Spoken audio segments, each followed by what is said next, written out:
Hello. In today's example, we're going to be showing how to use Calibre Mind to do something a little more sophisticated than in the previous example.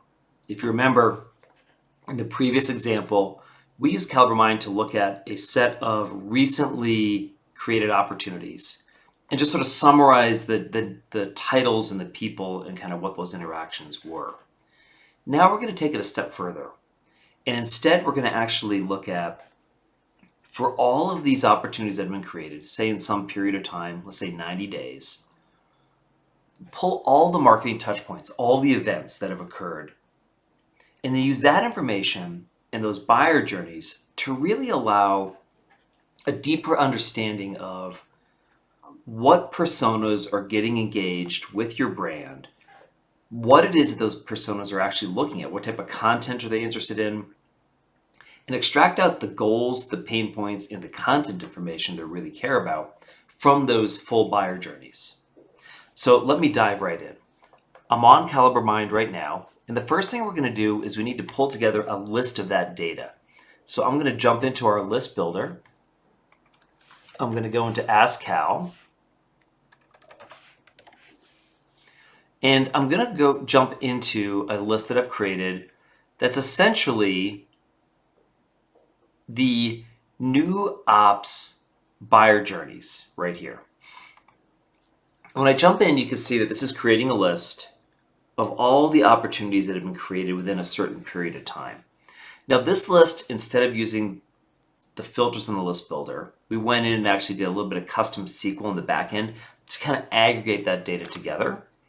But what you can see is it's pulling together this information. And what I'm going to do is I'm going to jump out, and I've downloaded the information into a CSV file just to make it easy for you to kind of see the entire data set. And I'm going to jump in there. And you can see that what we're pulling together here is an entire event data tree. It's got about 600 or 700 lines of information in it, right? And what we're showing you here is that we have sort of the event time, the title of the person that did the touch point of the interaction, what that event was, whether it was a content download, it was an interaction with sales via an Apollo email, whether it was Bombora or something actually telling us that those companies have surged on certain intent signals. All that information is going into these buyer journeys in this event tree. And then I'm also adding a little counter over here. This is to help the large language model, the generative AI model, understand how important some of these items are or how many times they occurred. And with that, I'm going to jump back in. I've created that list, and I'm going to jump into Calibre Mind Answers. And so under Settings, I've gone into Answers, and I've created a new answer. And here what I've done is I've labeled this Personas for Recent Ops, and I'm giving it the system instructions. Now first, I've attached it to that list, so it's pulling in that list of data. And my system instructions here are a little bit more in-depth than in the previous example. I'm, of course, telling it what all of that data looks like that's coming into the system. Then what I'm doing is from there, I'm actually saying analyze the data, and then I'm telling it what that counter does, like what's the meaning of that counter and why it's important. And finally, I'm outlining what I want you to actually tell me about this information. What are the buying groups? Give a name to the group. Give us a description. Tell me the roles, the titles, the goals, the pain points, and then any content, interest, and any marketing engagement that you're seeing with that buying group. And so I'm going to hit test here. Now, remember, this is a rather large set of data. I mean, I think there's about 600 or 700 lines of information with a lot of columns going in. So it takes a little bit of time for the LLM to actually process that. But I'm going to hit test here. And what it's done is it's taken these system instructions, combined them with all that data, and it's sending it back into Ask Cal, which is built on top of Google's Gemini, to figure out that information and process it. And here we go. It's now come back and it's analyzed all of that data, and it's given me some interesting insights into what's going on in there. So imagine instead of having your marketing team have to parse through all those buyer journeys and figure out these the roles and what they're interested in, the LLM is actually doing a lot of that analysis for you.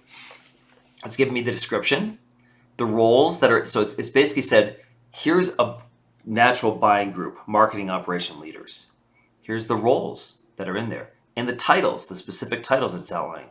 And then what it's seeing as far as what are the goals that these individuals have, what are their pain points, what pieces of interest and content are they looking at, and what is their marketing engagement?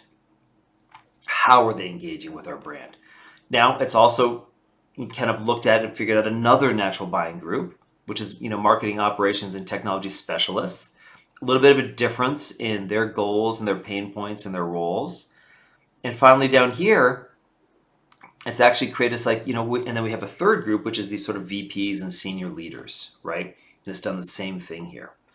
So this is a great example of how we can take large amounts of data, structure the data in a format that the LLMs can actually process and use, and then use AskCal and generative AI to analyze that information for you and give you some really good insights. And once you've got that set up, your users can access that right from the Answers tab. They can come into Answers. They can look for that right here under AskCal, buyer personas for recent ops, and they can bring that up at any point in time. And here's that same information presented directly in the product in a way that your users can access.